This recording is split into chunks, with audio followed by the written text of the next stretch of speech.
Très cher, comment allez-vous? Est-ce que vous allez bien? Comment se passe cette matinée pour vous?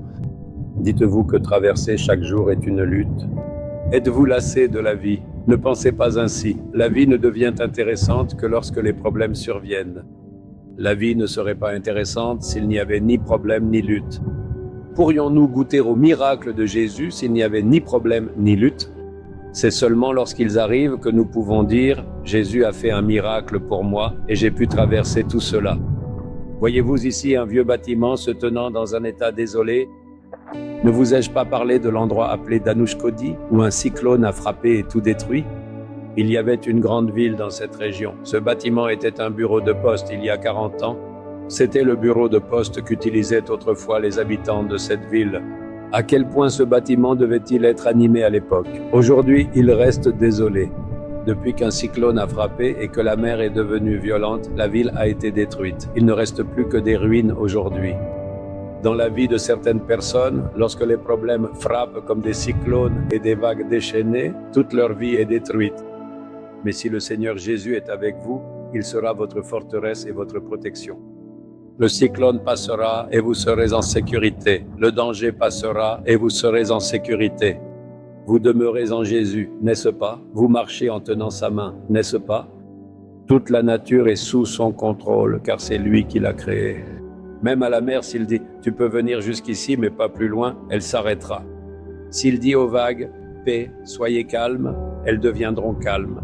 S'il ordonne au vent « Calme-toi », il s'apaisera. Parce que c'est lui qui a créé toutes choses et qui les tient dans ses mains. Nous lisons dans la Bible que toutes choses ont été créées par lui, alors êtes-vous impatients de connaître la parole exclusive que le Seigneur a pour vous? Ésaïe chapitre 58, verset 11 dit « Tu seras comme un jardin arrosé, comme une source dont les eaux ne tarissent pas. » Le Seigneur dit « Mon fils / ma fille, tu seras comme un jardin arrosé, comme une source dont les eaux ne tarissent pas. » Supposons qu'il y ait un jardin. Il y a une rivière qui coule près de ce jardin. Si son eau est bonne, le jardin prospérera. Certains endroits seront secs. Une fois, j'étais allé aux États-Unis. Je voyageais en voiture de San Francisco à Los Angeles. Ce trajet a duré plusieurs heures. De chaque côté de la route, il y avait des panneaux indiquant que d'immenses jardins se trouvaient là. Mais tous les arbres étaient desséchés. Ils étaient flétris et il n'y avait aucune récolte. Des jardins desséchés. Je leur ai demandé pourquoi c'était ainsi. Ils ont dit, il y a la sécheresse ici à cause du manque de pluie. Comme il n'y a pas d'eau, ces endroits se sont asséchés. Des milliers d'acres de jardins, autrefois fertiles et très rentables, se sont maintenant desséchés. S'il n'y a pas d'eau, les arbres se dessèchent et leur nature même change. Les arbres qui étaient autrefois si verts et donnaient de bons fruits se sont maintenant desséchés et dépérissent. Es-tu troublé en te disant « Ma vie est aussi comme cela » ? Non, ta vie n'est pas comme cela. La raison en est que le Seigneur a promis que tu seras un jardin arrosé.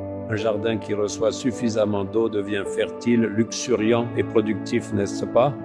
Le Seigneur dit, « Mon fils, ma fille, je t'ai gardé comme un jardin arrosé. Alors, pourquoi es-tu inquiet?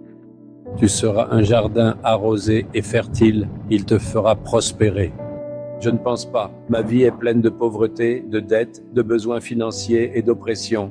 J'ai été accablé de tous côtés et je suis devenu sec. Penses-tu ainsi? Si tu acceptes Jésus-Christ, l'eau vive dans ta vie, si le fleuve de vie coule dans ta vie, alors ta vie prospérera. Alors dis-lui, Seigneur, tu es l'eau vive. S'il te plaît, viens dans ma vie. Seigneur, que la puissance du Saint-Esprit déborde en moi, afin que l'eau vive jaillisse et coule comme un fleuve de mon âme.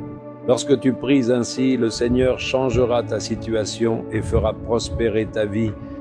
Il fera de toi un jardin arrosé. L'état de sécheresse changera. L'état de flétrissement changera. Ta vie prospérera. Crois-le aujourd'hui et dis, Seigneur, tu es l'eau vive. Que le Saint-Esprit, le fleuve de vie, vienne dans ma vie. Fais-moi prospérer comme tu l'as promis. Lorsque tu pries ainsi, toutes tes situations desséchées comme la pauvreté et les besoins financiers changeront. Tu verras sûrement le Seigneur t'accorder une vie florissante. Tu verras la bénédiction. Il y a de nombreuses années, je suis allé dans une ville. Alors que je me promenais, Une mère a couru vers moi et m'a demandé de prier chez elle. J'y suis allé, il y avait une petite boutique, à côté il y avait une petite pièce qui était sa maison.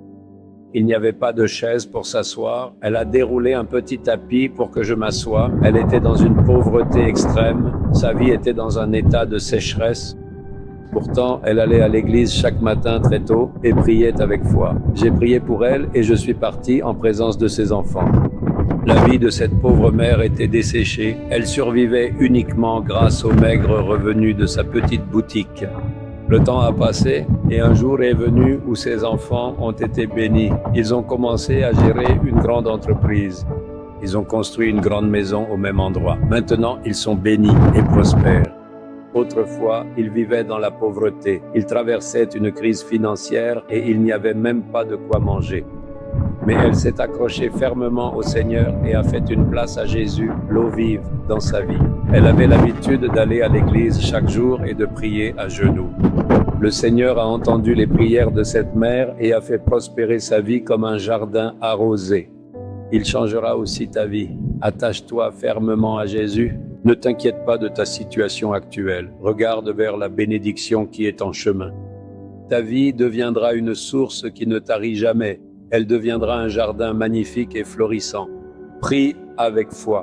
Jésus, fais de ma vie et de ma famille desséchée un jardin arrosé et fertile. Que ma famille reçoive la bonté et prospère au nom de Jésus. Tu as dit que tu ferais de nous un jardin arrosé. Fais de ma vie et de ma famille un tel jardin. Je prie au nom de Jésus. Amen. Amen.